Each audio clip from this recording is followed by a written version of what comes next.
Bonjour tout le monde. Aujourd'hui, une fois n'est pas coutume, je vais vous présenter une main écorchée. Désolé pour ceux à qui ça ferait avoir des cauchemars. Non, une fois n'est pas coutume, je vais vous déboîter un colis qui vient du Japon, ou plutôt deux colis qui correspondent à une commande, mais qui a été séparée pour des raisons de frais de port. On va voir un petit peu ce que je me suis offert.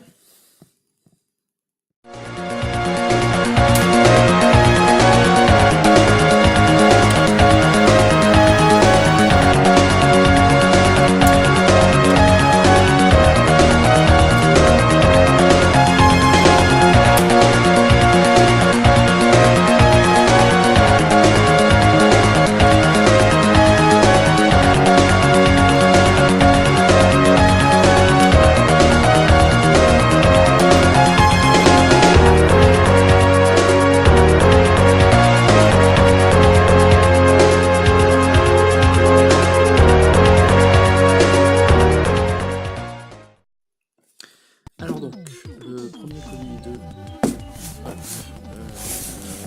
est celui-ci, donc un colis qui me vient de monsieur Tsushi Sugimura d'Osaka, qui est apparemment la nouvelle mec du jeu rétro, puisque les prix sont plus bas que sur Tokyo, ce qui au Japon est relativement facile semble-t-il, mais avec autant de disponibilité, ce qui par contre n'est pas le cas partout dans le pays. Donc, hop, allez, on se débarrasse de cette boîte au plus vite. Donc c'est un nouveau vendeur eBay que je connais, que j'ai déjà acheté, à qui j'ai racheté de... On va voir un petit peu ce que ça va être. Alors, je pense que dans un premier temps, ce que je vais faire, c'est que je vais tout sortir.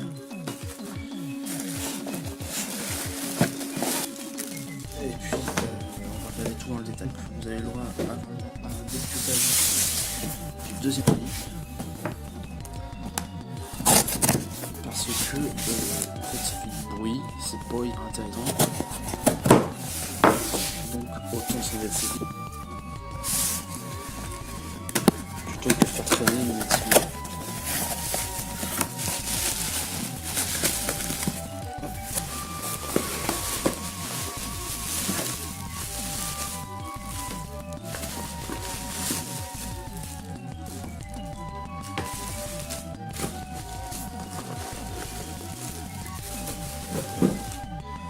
Donc voilà, alors on va commencer tout de suite avec le premier lot parce qu'il a tout regroupé en petit lot.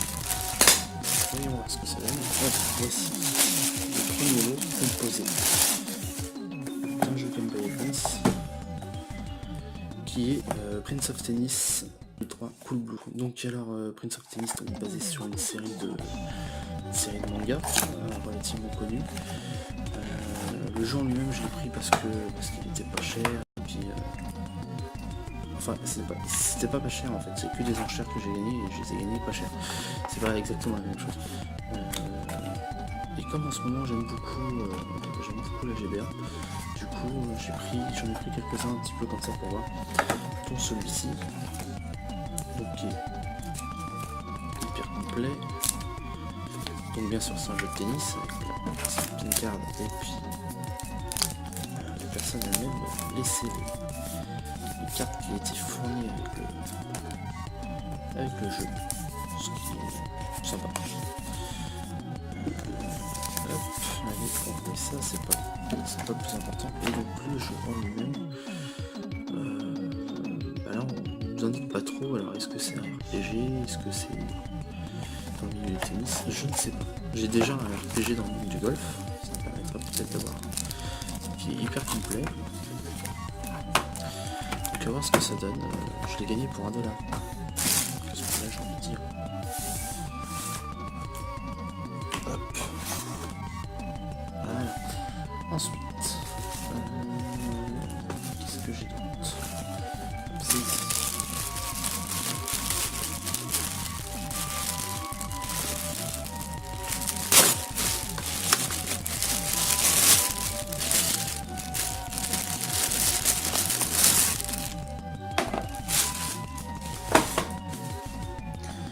Donc ensuite le jeu suivant, c'est un jeu que j'adore, que j'ai fait en version américaine sur GBA, c'est Summon Night Switchcraft Story 2.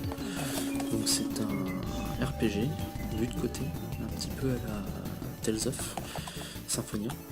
Et bêtement en fait j'ai revendu une version américaine parce que c'était des jeux que j'avais en loose. Et moi c'était pas ça, je voulais que du complet, donc un petit peu extrémiste. Donc je les ai revendus, c'est des jeux qui sont relativement durs à trouver maintenant. Sauf en version japonaise, ils sont jamais très chers.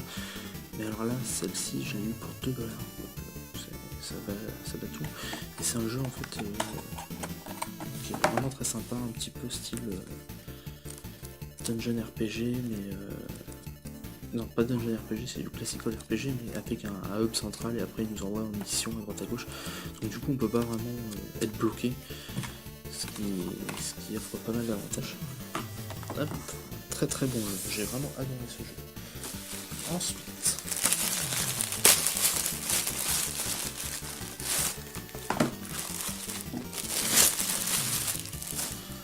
le jeu suivant a été acheté totalement pour voir, il s'agit de Mushi King. Il faut savoir que au Japon, les petits japonais sont des fans de combat d'insectes. Donc le Mushi c'est le scarabée qu'on voit ici. Et donc c'est un jeu fait par Sega. Et je sais pas du tout comment ça se joue, quoi que ce soit. Je me suis pas trop renseigné, j'ai mis une enchère à 1$ et je l'ai gagné, donc je l'ai. Potentiellement je n'y jouerai jamais. Je vais le tester, ça c'est sûr. Donc la cartouche. Et le manuel de jeu. Donc à voir, est-ce que c'est une espèce de Pokémon où on capture nos animaux, on les dresse pour les faire se bastonner dans une arène? Aucune idée. À voir. Très probable que ce soit un jeu que j'en ai assez vite. Le jeu suivant, hop, c'est Bleach. Alors moi j'adore la série Bleach, en tout cas j'ai adoré pendant longtemps, j'adore quand il y a ce petit logo ici. Et je suis à peu près sûr d'avoir déjà possédé ce jeu.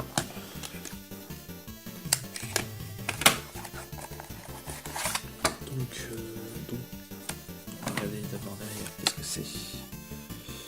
Ça nous indique pas beaucoup ce que c'est.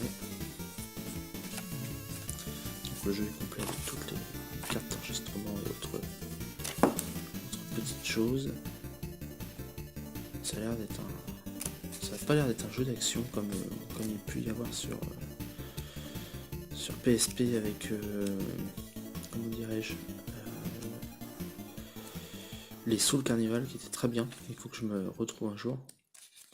Donc je vais pareil, c'est encore une fois. Alors celui-ci est un peu plus cher parce que Bleach forcément est plus connu. Donc j'ai dû le payer dans les 2 ou 3 euros. Donc j'ai pris pour voir. Le jeu suivant est un de ceux que je voulais le plus. Il s'agit de Shaman King Card Game 2. Donc en fait, je viens de découvrir le côté card game. Bon, c'est pas grave. Parce que en fait, je sais que sur GBA, il y a des jeux d'action Shaman King. Et je crois que c'était un de ceux-là, mais finalement non. C'est un jeu de cartes, ça. Tout comme l'autre. Alors ça, c'est un truc que je comprends pas. Ce jeu a appartenu à un gosse. Ce gosse n'a jamais ouvert un paquet de cartes.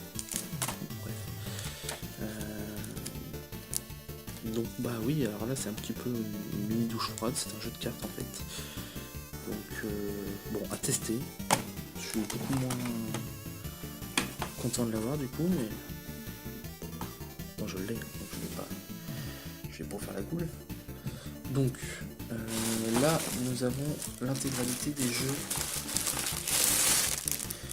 Game Boy Advance que j'ai eu. Après, j'ai également eu des jeux Famicom et j'ai d'abord eu City Connection. Alors City Connection, c'est un jeu que je jouais depuis longtemps parce que je trouve que la cartouche est très charmante. Et j'aime beaucoup les cartouches Jaleco. Ils ont toujours des couleurs un peu pétantes et tout, et donc celle-ci je la voulais, et en fait j'ai plus trop en tête, mais c'est un des premiers jeux à proposer une puce en fait, c'est le premier jeu de la Famicom à avoir proposé de mémoire, c'est une puce en fait qui permet d'augmenter l'espace de stockage. Ça je l'ai vu dans un Game Center CX, donc je suis pas sûr de moi à 100%, mais enfin en tout cas je sais que c'est une cartouche qui a proposé quelque chose pour la première fois à sa sortie. Donc voilà, le jeu c'est un petit jeu d'arcade qui a l'air sympathique sans plus, à voir une fois que ce sera testé. Donc, le deuxième jeu que j'ai acheté c'est Yar Kung Fu, donc un jeu d'action de Konami, donc une cartouche avec le petit trou, tout ça. Donc j'ai pour but d'en avoir peut-être l'intégralité. J'aimerais beaucoup avoir quasiment tous les Konami de la Famicom. Donc c'est un jeu que je connais parce que j'ai déjà joué, mais alors sur une compile sans doute. Donc bon gros jeu d'arcade des années 80, parce que ça c'est une édition de 85, donc le jeu est encore plus vieux. À voir, l'artwork est très très moche. Excessivement très très moche. Ça fait le charme du truc, mais c'est vraiment très moche. Ensuite, j'ai eu 3 autres jeux Famicom.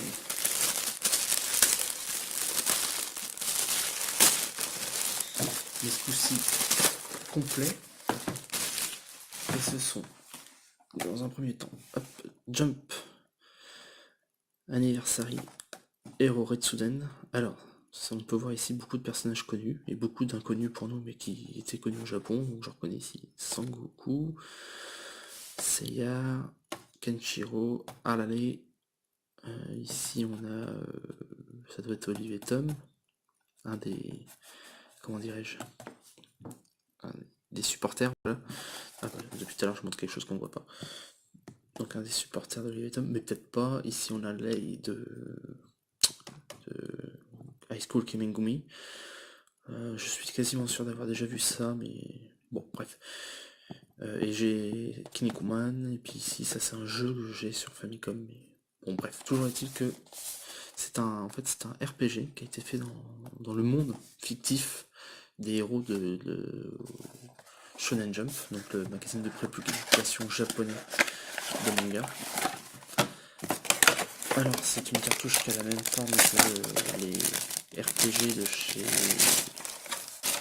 Goemon Gaiden de chez Konami, avec une cartouche un peu abîmée, pas bien grave.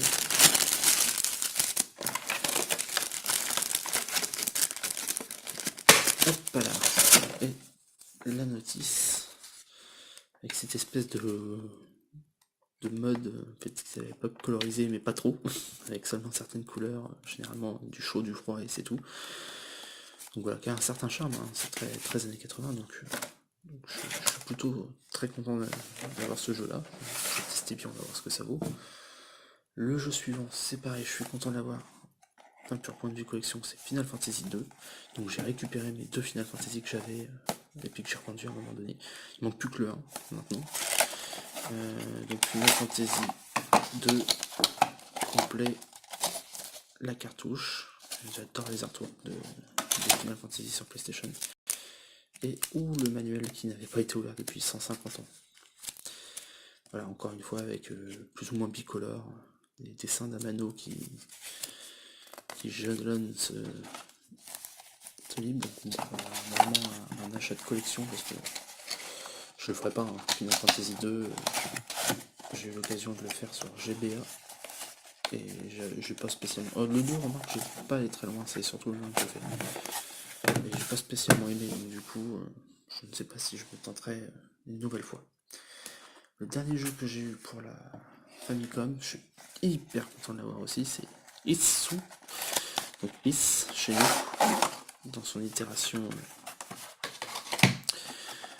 Famicom, ce qui me permet de tester, hein, ce que ça va donner. Donc il est complet aussi, une belle petite cartouche bleue, un peu tous les petits papiers qui vont bien, et la notice. Donc bon, c'est pareil, c'est un peu par collection. Malheureusement j'avais les épisodes PC Engine que j'ai dû revendre, enfin que j'ai dû le revendre par manque d'argent. À force de s'acheter des jeux, on finit par revendre des jeux qu'on regrette, pour en acheter des nouveaux, qu'on finit par revendre pour acheter les premiers des fois. Donc le tout en faisant des pertes d'argent, bien entendu. Donc bien content de les avoir ceux-là. Alors faut dire quand même que dans cet envoi il y avait beaucoup de jeux que je voulais vraiment. Et notamment ce jeu-là. Beatmania Game Boy 2, Gotcha Mix. Donc j'ai déjà le troisième jeu de la série, Beatmania Game Boy Gotcha Mix 2. J'ai eu le premier que je n'ai plus. Mais alors celui-ci a l'avantage d'être compatible Game Boy monochrome si je ne m'abuse. Je pense que c'est ça le signe ici. Bon bah après c'est du Beatmania, hein, donc droite, haut, bas, droite, haut, gauche, A, B, Pistar pour la platine, un jeu de rythme sur Game Boy, avec le son de la Game Boy, etc. Donc j'aime vraiment beaucoup le deuxième épisode. Et du coup je vais voir si j'aime autant celui-ci. Alors je confirme, il est bien compatible avec les deux, puisque j'ai découvert aujourd'hui, grâce à Jimmy Appa, que Cartouche Noire était la marque des cartouches compatibles Game Boy classique et Game Boy Color. Donc je suis bien content d'ajouter. Maintenant il ne manque plus que retrouver le Beatmania Game Boy initial que j'ai revendu pour m'acheter d'autres jeux. Ensuite, on va enquiller avec les jeux DS. J'en ai un certain nombre aussi. Alors, dans le lot, j'ai des choses dont je m'intéresse un peu, que j'ai pris parce que c'était pas cher, mais que je ne connais pas. Alors, j'ai plus le nom du tout de ce jeu, mais je crois qu'il est dans une franchise Animal Crossing ou quelque chose comme ça, enfin dans le style. En tout cas, il est en super bêta. Il est tout à fait complet. Hop, avec donc, la notice et puis les guides habituels, la cartouche. Bon, ça, je l'ai vraiment acheté pour le fun, donc on va voir ce que ça vaut. Et c'est exactement la même chose pour celui-là, qui est de nouveau un jeu Konami. À partir du moment où le logo a changé pour ça, c'est déjà bien. Et donc ce jeu-là, qui peut être intéressant, hein, c'est peut-être très bien. Ça a tout l'air d'être un... Je pense que ça va être un RPG, peut-être avec des phases d'action. Ça peut être intéressant. Celui-là, je vais tout creuser un petit peu. Celui-ci... ça rend pas du rêve comme ça, mais je peux être surpris. À ce prix-là, je peux jeter un coup d'œil parce que les deux, je les ai gagnés à $1. Le jeu suivant, je le voulais, c'est Phoenix Wright Ace Attorney. Hop, notez l'accent anglais impressionnant. Donc complet avec sa petite notice et tout. Et alors, faut savoir que les jeux Phoenix Wright au Japon, au moins les 3 premiers, sont bilingues japonais-anglais, parce que apparemment l'anglais était le fait que le jeu soit en anglais était un argument de vente pour beaucoup de japonais qui veulent apprendre l'anglais. Donc du coup ce jeu est bilingue, faut savoir où aller tripatouiller, mais on peut le faire tout à fait en anglais. C'est pour ça que je l'ai pris dans cette édition là, avec un beau marteau de best price, mais 1€. Donc ça ne se refuse pas. Le jeu suivant, c'est Jump Superstar, que j'ai eu, et puis que j'ai revendu. Et en fait, je l'aimais beaucoup. Je l'ai revendu parce que j'avais besoin d'argent, patati patata. Mais c'était un jeu que j'aimais beaucoup. Donc là, quand j'ai vu l'occasion de l'avoir, parce que c'est un jeu qui est pas très cher, quand j'ai eu l'occasion de l'avoir pour pas très cher, et ben j'ai replongé, et donc je l'ai gagné pour $2. Donc je suis bien content parce que c'est un joyeux foutoir à l'écran, un jeu de baston un peu à la Smash Bros, mais hyper geek, puisque du coup c'est que des personnages de Jump, Shonen Jump. Donc un bon petit jeu. Le dernier jeu, c'est Rhythm Tengoku, ou Rhythm Tengoku, donc un jeu de rythme fait par Nintendo, complètement barré. Voilà. Donc avec d'un tas de documentation. Je prendrai le temps de regarder plus tard. Et puis en fait c'est tout un tas de mini-jeux liés au rythme en fait, c'est avec une ambiance de gros déclingos vraiment bien japonais et tout ça, comme je les aime. Donc ça c'est un jeu que je voulais et que je trouvais pas. Donc, je suis bien content de l'avoir enfin trouvé. Et enfin, parce qu'à un moment donné ça va s'arrêter aussi, les deux derniers jeux sont des jeux pour ma console du moment. Je ne sais pas pourquoi, en ce moment je suis à fond dans cette console là. Il s'agit de la Mega Drive. Donc rien de très rare ou de spécialement grand, mais après des jeux que je suis content d'avoir quand même. Donc là il s'agit de Bahamut Senki, donc il y a un wargame en fait de Sega qui peut jouer apparemment jusqu'à 4 et avec une illustration faite par Hiroaki Shibuya, un monsieur qui a fait du très bon travail, très belle jaquette avec la cartouche qui est bien lourde, donc on sent bien qu'il y a une pile dedans, et les deux notices. Hop. Donc on a la notice du jeu, richement illustrée, comme d'habitude avec les notices Mega Drive. Et cette deuxième notice en noir et blanc, ça doit être un peu... Ah bah c'est du background, c'est par rapport à... peut-être issu d'un jeu de plateau, je ne sais pas. En tout cas, il est hyper complet. Il est en super bêta. Il est... Hop, c'est pas facile à caser, c'est bien plein. Il doit peser la moitié de mon colis. Donc ici, il est attaqué par le soleil, mais bon, ça ça me dérange pas. Et puis bon, à voir, c'est un jeu que je ne connaissais pas. Enfin, j'avais déjà vu la jaquette et tout. Pour moi, c'était un wargame, ça m'intéressait pas trop. Mais j'ai eu l'occasion de l'avoir pour $1, et donc jeu Mega Drive pour $1 complet, je prends. Et le dernier, c'est Phantasy Star 3. Alors, je suis très content d'avoir trouvé parce que j'ai déjà Phantasy Star 2 et 4. Je complète pas parce qu'il y a le 1 qui a été refait sur Mega Drive et je verrai si je peux l'avoir un jour. Mais celui-ci je voulais l'avoir pour pas cher parce que c'est un jeu qui vend vraiment quelques centaines de yens au Japon et il commence déjà à se vendre plus cher sur eBay. Donc je voulais avoir vraiment un prix qui était cohérent avec le prix japonais et là ça a été le cas puisque je l'ai eu pour $2. Donc Phantasy Star 3, hop, avec sa cartouche encore une fois, hop, tout nickel.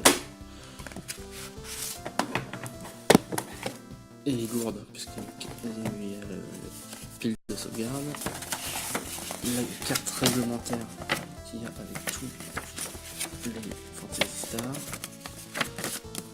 Donc je suis bien content parce que ça je savais pas, en fait là, il n'y avait qu'une seule photo sur ce jeu là et c'était la boîte fermée. Et la notice, encore une fois richement illustrée, mais ça, bon, quand on collectionne du Mega Drive, on sait que c'est plus ou moins la norme. Allez, j'arrange tout ça.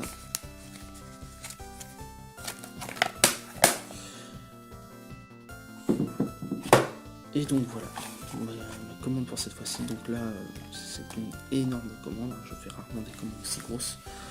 Puisque en tout, on a 1, 2, 3, 4, 5, 6, 7, 8, 9, 10, 11, 12, 13, 14, 15, 16, 17, 18 jeux. 18 jeux en tout, j'en ai eu pour quelque chose comme 130 €. Sachant que les frais de port m'ont coûté à peu près autant que l'ensemble des objets ici présents. Donc, une belle commande, hein, vraiment.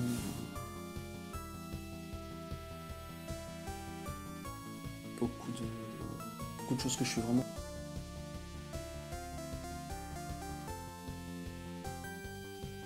Je suis content d'avoir, d'un point de vue de la collection, quelques trucs que je sais qu'ils vont partir directement à la revente, comment dirais-je, incessamment sous peu. Bon, en tout état de cause, je vais aller tester tout ça, au moins une partie ce soir, donc je vous dis à plus. Salut!